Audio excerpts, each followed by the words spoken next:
एक नगर में एक राजा रहता था और उसी नगर में एक भगवान की बड़ी भक्तिमय माता श्री बेबलबाई रहती थी।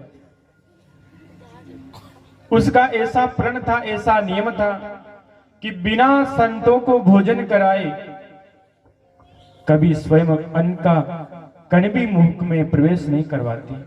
जब तक ठाकुर जी के भोग नहीं लगे, तब तक संत को प्रसाद नहीं पवा देती, तब तक महाराज स्वयं एक अन्न का कण भी अपने मुख में प्रवेश नहीं करवाती।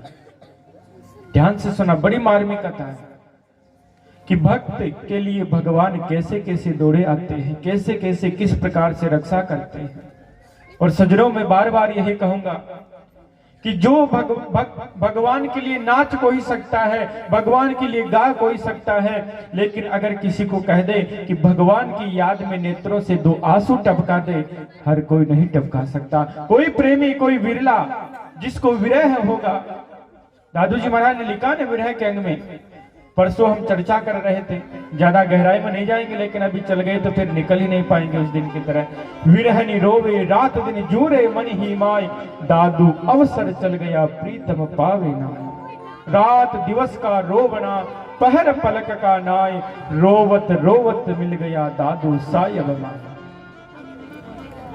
उस परमात्मा के विरह जग जाए, और सच्ची भक्ति भी यही है सच। जब तक तड़प, जब तक परमात्मा को पाने के लिए विरह की अग्नि हमारे हृदय में जब तक प्रज्वलित नहीं होगी, तब तक वो परमात्मा आने वाला नहीं है। जब तक परमात्मा के मार्ग की ओर आप बढ़ोगे नहीं, अग्रसर नहीं होगे, तब तक वो भगवान भी नहीं आने वाला। सुदामा जी महाराज जब तक घर से नहीं निकले, नहीं चले द्वारकाधीश, और जैसे घर से निकले तो महाराज एक रात्रि में ठेठ द्वारकाधीश तक पहुंचा देते हैं। उस नगर में एक राजा था। राजा संतों से बड़ा प्रेम करता था। एक दिन की बात, महाराज एक चोर एक संत का, विधर्मी संत का रूप बना करके राजा के महल में आ जाता है। ध्यान से सुनिए, बड़ी शांति से। एक विधर्मी चोर साधु का वेश धारण करके राजा के महल में आ जाता है। राजा संतों का बड़ा स्वागत सत्कार करता था। अब महाराज राजा के महल में संत का स्वागत किया, भोजन करवाया, और रहने के लिए महाराज एक महल में एक कुटिया उन संत को दे देते हैं। जब उन संत को एक कुटिया दी, अब महाराज उस दिन राजमहल में कोई बहुत बड़ा भारी उत्सव था। उत्सव मना रहे थे सब, राजा रानी सब उत्सव में व्यस्त थे। और जब राजा महाराजाओं के उत्सव होता तो महाराज बड़े बड़े स्वर्ण आभूषण, रानी महारानी, और जो राजा का एक छोटा सा राजकुमार था उसने भी बड़े सुंदर आभूषण, गले में बड़ा सुंदर मोतियों का हीरे जड़ित हार धारण कर रखा था। अब वो जो साधु का वेश धारण करके राजा के महल में आता है, अब उसकी नजर महाराज राजकुमार की तरफ पड़ जाती है। वो तो इसी उद्देश्य से आया था वहां।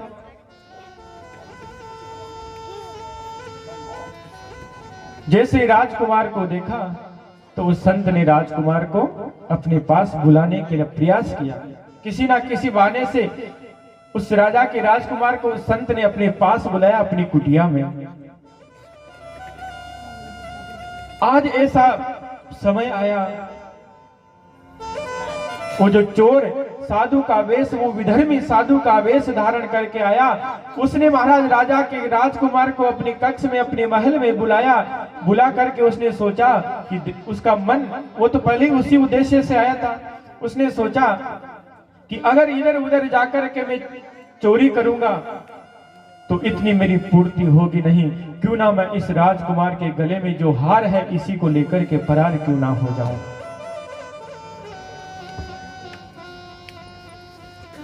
उसके मन में ऐसा ख्याल आया, ऐसा विचार चल रहा, लेकिन करूं क्या, कैसे क्या करूं। अगर राजकुमार के गले में से हार निकालूंगा तो ये राजा को जाकर के कह देगा।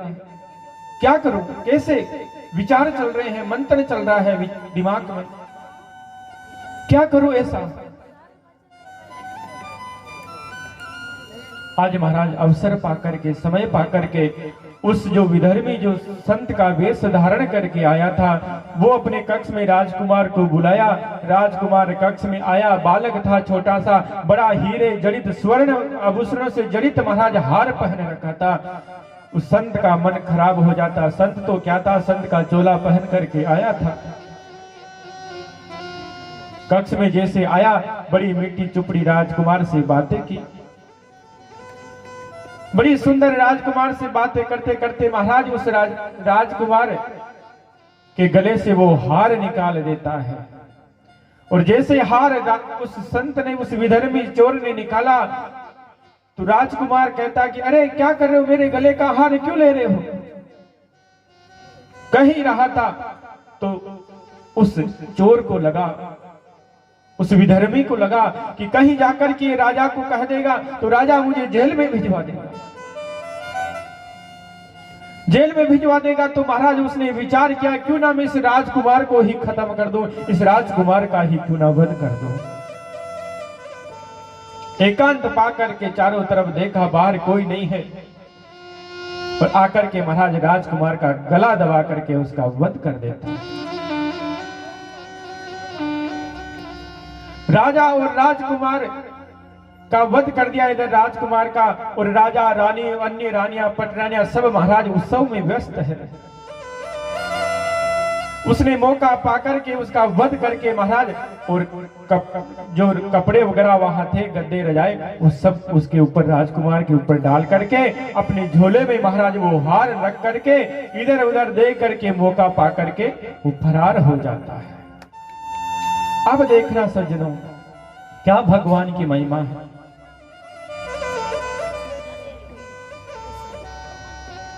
इधर महाराज बहुत समय से राजकुमार दिखाई नहीं दिया रानी को। रानी ने अपनी पटरानियों से, दासियों से कहा कि अरे राजकुमार कहाँ है, राजकुमार दिखाई नहीं दे रहा बहुत समय से, कहाँ गया राजकुमार, ढूंढो, बहुत समय से मुझे दिखाई नहीं दे रहा है। दास दासियां दौड़ दौड़ करके जाती है, कहीं भी महाराज राजकुमार का पता नहीं चलता। राजकुमार का कहीं जब पता नहीं लग चला, सब दास दासियों से राजा रानी व्याकुल हो गए, पीड़ित हो गए, पुकार रहे हैं, कहाँ है हमारा राजकुमार। तब एक दासी ने कहा, महारानी जी, मैंने राजकुमार को, जो वो संत आए थे हमारे यहाँ पर, उसकी कुटिया में जाते हुए मैंने देखा है, उसकी कुटिया में जाते हुए मैंने दर्शन किया है।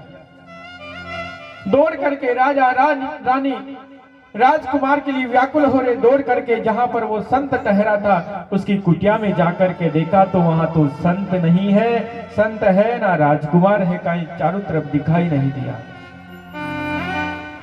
अब महाराज जैसे दिखाई नहीं दिए तो राजा रानी की व्याकुलता और बढ़ती है, पीड़ित हो रहे, रुदन कर रहे हैं कि कहां गया हमारा राजकुमार,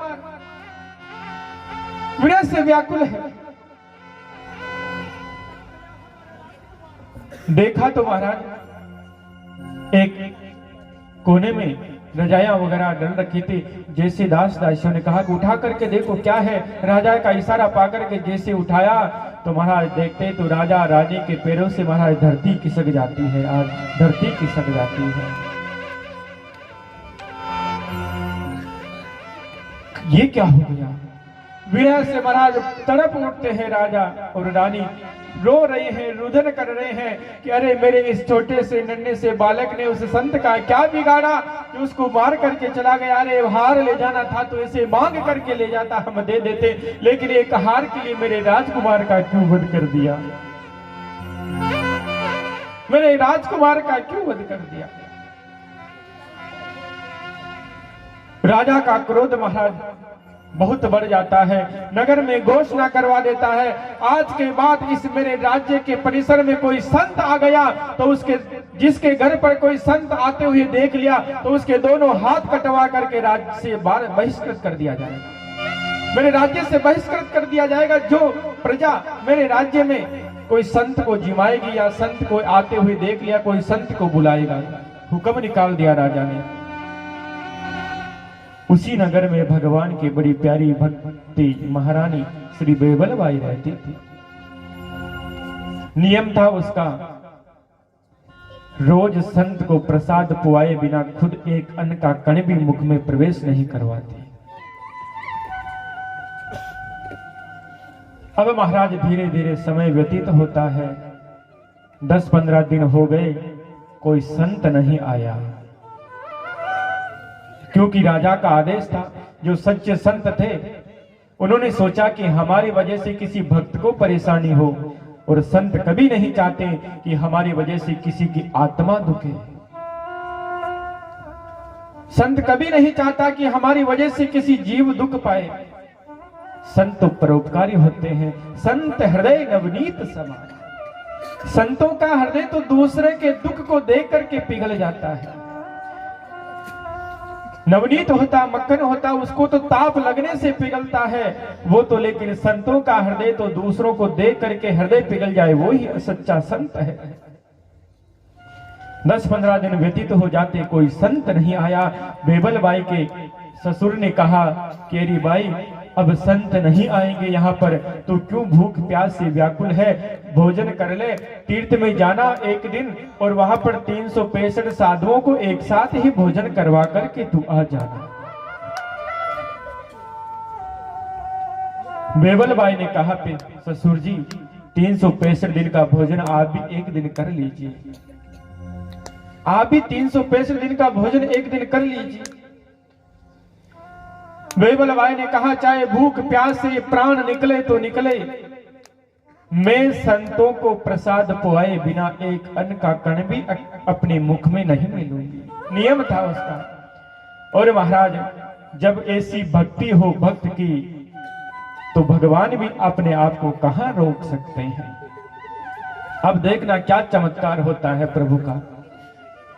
अब है मेन बात, मुख्य बात, इस कथा का सार है। एक दिन महाराज 15-20 दिन व्यतीत हो जाते हैं। बेबल बाई एक अन्न का कण भी मुख में नहीं मिलती। भूख प्यास से महाराज तड़प रही है, लेकिन नहीं कि जब तक संत को प्रसाद नहीं पवाऊंगी तब तक अन्न का कण भी अपने मुख में मैं प्रवेश नहीं करवाऊंगी। क्या भक्ति थी बेबल बाई की। इसी कलिकाल की बात है, 500 वर्ष पूर्व की बात है, कोई ज्यादा समय की बात नहीं है सज्जनों, इसी कलयुग की बात है।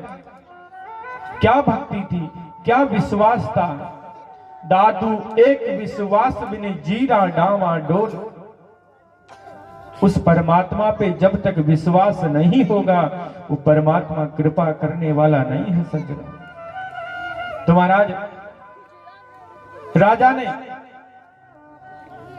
अपने चारों तरफ सिपाही सैनिक लगा रखे थे कि कोई भी संत आ जाए तो उसकी सूचना तुम आकर के मुझे देना। और भगवान कहां रुक सकते थे। आज महाराज भगवान स्वयं वैकुंठ से महाराज एक संत का रूप बना करके महाराज उस राज्य में आ जाते हैं, उस राज्य में आ जाते हैं जहां पर बेबल बाई का घर था। भगवान वहीं तुरंत महाराज प्रकट होते हैं एक संत का वेश धारण करके, और महाराज अंदर प्रवेश करते हुए घर के अंदर प्रवेश कर जाते हैं। बेबल बाई ने देखा, ओहो धन्य है, आज हमारे संत पधार गए, देखो भगवान की कितनी कृपा। मुझे विश्वास था कि परमात्मा जरूर आएगा, जरूर आएगा, जरूर आएगा। तुरंत बेबल बाई ने जाकर के महाराज अंदर से गेट बंद कर दिया कि कोई कहीं देख ना ले। और उस बेबल बाई के एक छोटा सा बच्चा था 3-4 साल का, जो ठीक से चल भी नहीं पाता, बोल भी नहीं सकता था। संत महाराज अंदर गए, बेबल बाई संत को लेकर के अंदर जाती है, और बेबल बाई महाराज गा रही है, प्रभु से प्रार्थना कर रही है। आज की दिवस की मैं जाऊं बलिहारी, मेरे घर आए राजा राम जी का प्यारा, मेरे घर आए राजा राम जी का प्यारा। आज की दिवस की मैं, आज की दिवस की मैं जाऊं बलिहारी, मेरे घर आए राजा राम जी का प्यारा, मेरे घर आए राजा राम जी का प्यारा।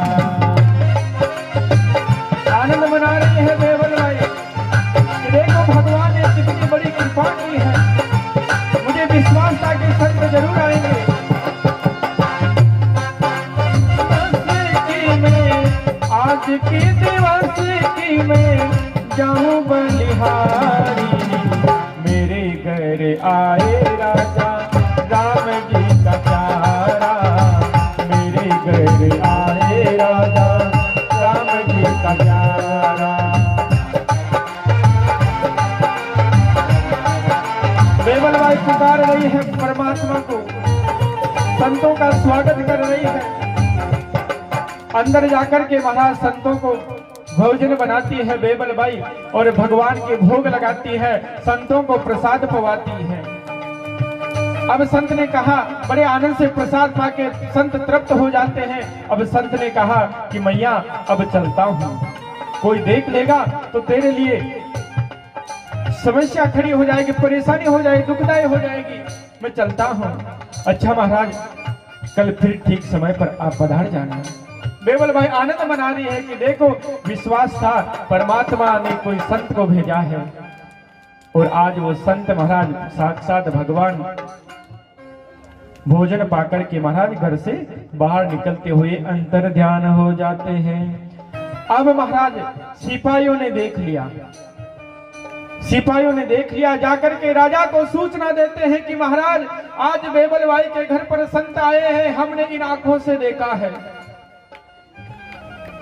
राजा का और गुस्सा, राजा पहले ही दुखी था, अभी 1 महीना ही नहीं हुआ था, अपने राजकुमार का शोक से निकला भी नहीं था कि किसकी ऐसी हिम्मत हो गई जो मेरे राजा को, मेरे राजकुमार का जिसने वध कर दिया, ऐसे संतों को बुलाने का किसमें सामर्थ्य है। राजा ने बुलाया अपने राजमहल में, बेबल बाई को जाकर के ढूंढा, कहां है संत। सिपाही जाकर के ढूंढते तो महाराज वहां तो कोई संत है ना, कोई कुछ नहीं है, वहां तो केवल बेबल बाई और छोटा सा नन्हा सा बालक है, उनका कोई नहीं। पूरा घर का कोना कोना छान लेते हैं, नहीं मिलते हैं। बेबल बाई से पूछा कि संत आए थे तेरे घर पर। बोले हाँ महाराज आए तो थे, लेकिन वो बाहर से आए थे और बाहर से अभी प्रसाद पा करके चले गए हैं। झूठ नहीं बोला कि नहीं आए, हाँ आए। कहां है कि निकल गए अभी बाहर। अब महाराज घुसते हुए और बाहर निकलते हुए संत को देखा और वो तो परमात्मा थे, वहीं पर अंतर ध्यान हो जाते हैं, वहीं पर अंतर ध्यान हो जाते हैं। जब संत नहीं मिले तो उस बेबल बाई को राजमहल में बुलाया जाता है। छोटा सा नन्हा सा बालक हाथ में लेकर के महाराज बेबल बाई राजमहल में जाती है। राजा सामने सिंहासन पर बैठा है। राजा ने पूछा कि भाई बता, तूने संत को बुलाया। बोले महाराज जी बुलाया तो नहीं, लेकिन घर पर आए थे तो मैंने भोजन बना करके उनको भोजन करवाया है। मेरा महाराज प्रण था कि मैं बिना संत को, भगवंत को भोजन करवाए हुए एक अन्न का कण भी अपने मुख में नहीं मेलती, मेरा नियम था महाराज। राजा ने कहा कि मेरी आज्ञा का तुम्हें पता नहीं था, मालूम नहीं था आपको। बहुत प्रकार से कहा। तब महाराज राजा ने कहा कि इसका दंड तो तुझे जरूर मिलेगा। तो महाराज आज उस बेबल बाई के साथ क्या बीतती है। आज उस बेबल बाई के महाराज राजा ने दोनों हाथ कटवा दिए वहीं राजमहल में। दोनों हाथ कटवा करके महाराज कहा कि इसको राज्य से बाहर निकाल दो, राज्य से बहिष्कृत कर दो। सेवकों को कहा रक्त रंजित है हाथ, छोटा सा बालक है पास में, पुकार रही है परमात्मा को, हे प्रभु मैंने ऐसा कौन सा गुनाह किया है, केवल संत को भोजन ही करवाया है मैंने। हे प्रभु किस जन्म की आप सजा दे रहे हो, लेकिन फिर भी दुखी नहीं है। हे प्रभु कोई बात नहीं, जैसी तेरी मर्जी, शायद हो सकता है मेरा ऐसा कोई कर्म था, उसकी सजा मुझे मिल रही है। परमात्मा को दोष नहीं दे रहा भक्त। और ले जा करके महाराज एक नदी के बाहर वहां पर बेबल बाई को वहां पर पटक दिया जाता है। ध्यान से सुनना, छोटा सा बालक है, हाथों से रक्त बह रहे हैं, नेत्रों से अश्रुपात हो रहे हैं। पुकार रही है बेबल बाई। क्या कर रही है बेबल बाई? गाइए साथ में, शायद आपकी प्रार्थना भी बेबल बाई के साथ उस परमात्मा तक पहुंच जाए। आपकी प्रार्थना भी वो ठाकुर जी सुन ले। कह रही है बेबल, हे प्रभु तुझको पुकार रहे आवो आवो रसिया, तुझको पुकार रहे आवो आवो रसिया। सब दुख दूर हुए जब तेरा नाम लिया।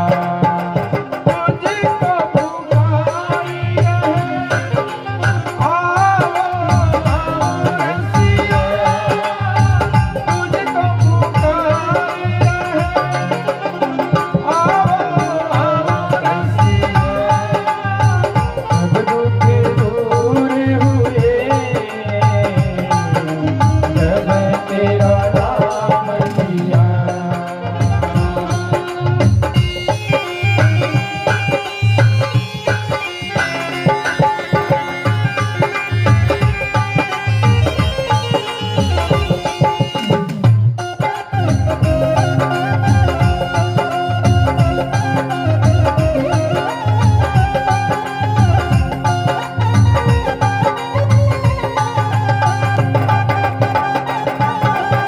पुकार रही है परमात्मा को, विरह से व्याकुल है। और महाराज होता क्या है, एक नन्हा सा बालक था बेबल बाई के पास में। भूख प्यास से महाराज बेबल बाई को तो इतना दुख नहीं हुआ, लेकिन छोटा सा बालक था, कब तक महाराज भूखा रहता। एक दो दिन व्यतीत हो जाते हैं, पड़ी है नदी के किनारे, पुकार रही है, नेत्रों से अश्रुपात हो रही है, हाथों से महाराज रक्त बह रहा है। पुकार रही है परमात्मा को और कह रही है, मिल जाओ श्याम तरस रही अखिया, मिल जाओ श्याम तरस रही अखिया। तरस रही अखिया, बरस रही अखिया, तरस रही अखिया, बरस रही अखिया। मिल जाओ श्याम तरस रही अखिया। मिल जाओ श्याम तरस रही। पुकार रही है बेबल बाई, हे परमात्मा, कौन से जन्मों की सजा मुझे मिल रही है। और तभी क्या होता है महाराज, एक छोटा सा नन्हा जो बालक था, उसको भूख प्यास से व्याकुल हो रहा है, पुकार रहा है, वहां पानी इशारा कर रहा है। अब महाराज बेबल बाई कहती है, लाला तुझे कैसे पानी पिलाऊं मैं, किस प्रकार से पानी पिलाऊं, हाथ नहीं है मेरे, नदी में कैसे तुझे पानी पिलाऊं, कैसे उठा करके लेके जाऊं तुझे मैं। पुकार रही है परमात्मा को, हे प्रभु मेरी रक्षा करो, मेरे प्राण चले जाए कोई बात नहीं, लेकिन छोटा सा बालक है, अभी तो दुनिया में आया ही है, प्यास से व्याकुल हो रहा है। और बेबल बाई परमात्मा को कह रही है, कर कट्या धन लुटिया, छुटा नगर का बास। बेबल बाई कह रही है, प्रभु हाथ कट गए, कोई बात नहीं, मेरा धन संपत्ति सब लूट लिए राजा ने, कोई बात नहीं। कर कट्या धन लुटा, छुटा नगर का वास। नगर का वास तक, राज्य का वास तक छूट गया, लेकिन कोई बात नहीं प्रभु। कर कट्या धन लुटा, छुटा नगर का वास। और बेबल बाई कह रही है क्या, कर कट्या धन लुटा, छुटा नगर का वास। बेबल बाई यूं कहे, राम तुम्हारी याद। बेबल बाई यूं कहे, राम तुम्हारी याद।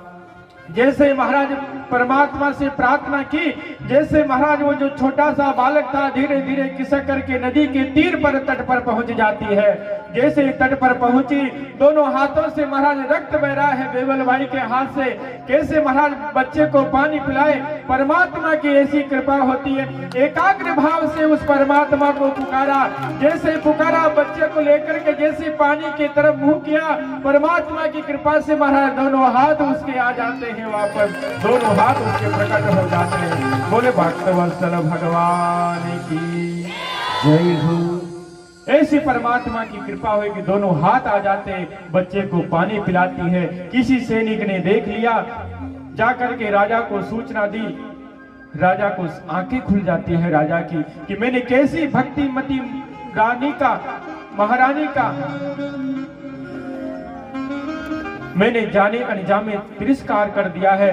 जाकर के राजा स्वयं जाकर के महाराज साक्षात दंडवत करता है कि हे भाई, मेरे से बड़ी बहुत भूल हो गई है, आप मुझे क्षमा करें, आप वापस मेरे राज्य में चलिए और आनंद से रहिए।